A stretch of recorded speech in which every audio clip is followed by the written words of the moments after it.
Однажды в лагерь-костер приехали старые друзья Ежик, Нюша и Пин, чтобы поучаствовать в смене СМС-дети. Все были рады встрече, кроме Кроша. Крош постоянно все портил. Смешарики решили отремонтировать окно все вместе. Крош, смотря на их совместную работу, осознал, что так поступать нехорошо. Крош извинился перед ребятами, и после этого случая они больше никогда не ссорились.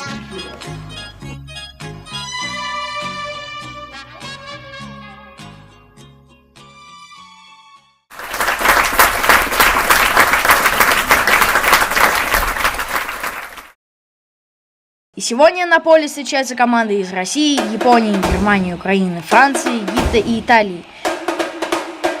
И с равным счетом в нашем матче побеждает дружба!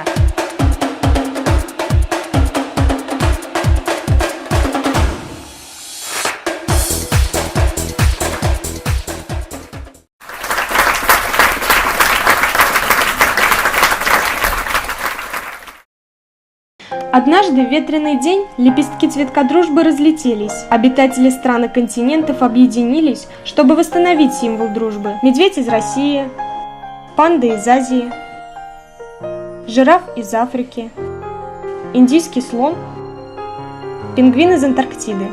Свершилось чудо, и цветок ожил, ведь чудеса там, где в них верят.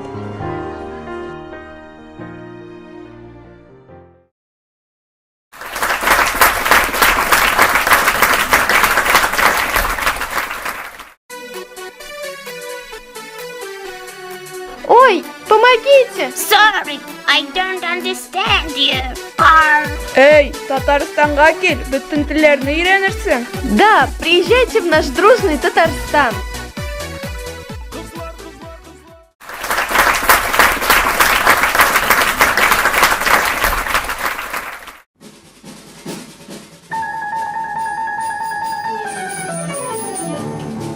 Однажды ребята-активисты поехали на смену в костер, но по дороге у них сломалось колесо.